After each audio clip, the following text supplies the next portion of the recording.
সোহাগের পরিবারের অপমানে বদলা নেয় সূর্য। বিস্তারিত জানতে সম্পূর্ণ ভিডিও লাইক দিয়ে দেখতে থাকুন। সোহাগের বাবারা খেতে বসে, তখন মৌরাককে এসে যা নয় তাই বলে অপমান করে বাড়ি থেকে তাড়িয়ে দেয়। খেতে পর্যন্ত দেয় না। এদিকে সোহাগ বাবাদের অপমান সহ্য করতে না পেরে রান্নাঘরে যেয়ে কাঁদতে থাকে। তখন বিষ্ণু এসে বলে, বৌদি কেঁদো না, গিন্নিমা ভালোই ছিল, হঠাৎ করে কী যে হলো, এরকম বদলে গেল। তখন মৌরাকি সোহাগকে ডেকে ঘর পরিষ্কার করতে বললে সোহাগ পরিষ্কার করতেই যাবে, কিন্তু তার আগে বিষ্ণুকে জিজ্ঞেস করে দিদিমারা কোথায়। তখন বিষ্ণু যেই বলে বাড়ি ছেড়ে চলে গেছে, তখন সোহাগও বাড়ি থেকে বেরিয়ে পড়ে বাবাদের খোঁজে এবং বাবাদের পেয়ে বলে, তোমাদের খিদে পেয়েছে, সামনে হোটেল আছে, চলো খেয়ে নেবে। এই বলে হোটেলে নিয়ে যায় সোহাগ। তখন সোহাগের পরিবার হোটেলে বসে খাবার খায়। সেই মুহূর্তেই সেই রাস্তা দিয়ে সূর্য গাড়ি চালিয়ে আসে এবং সোহাগদের দেখে হোটেলে এসে বলে, আপনারা এখানে খাচ্ছেন কেন? আমি যে বলে এলাম একসাথে খাবো।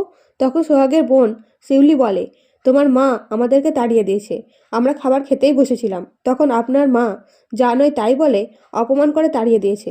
এই কথা শুনে সূর্য বলে, আগেই ধারণা করেছিলাম মম কিছু বলেছে। আচ্ছা ঠিক আছে, এবার তাহলে বাড়ি চলো, তারপর আমি দেখছি।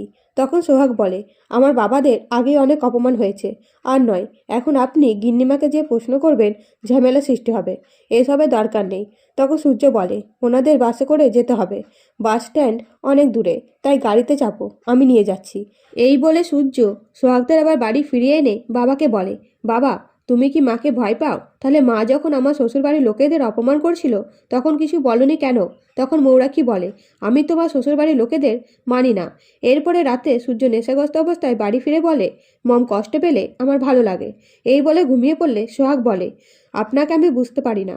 তো বন্ধুরা, নতুন নতুন আপডেট পেতে চ্যানেলটিকে সাবস্ক্রাইব করে পাশে থাকবেন। ধন্যবাদ।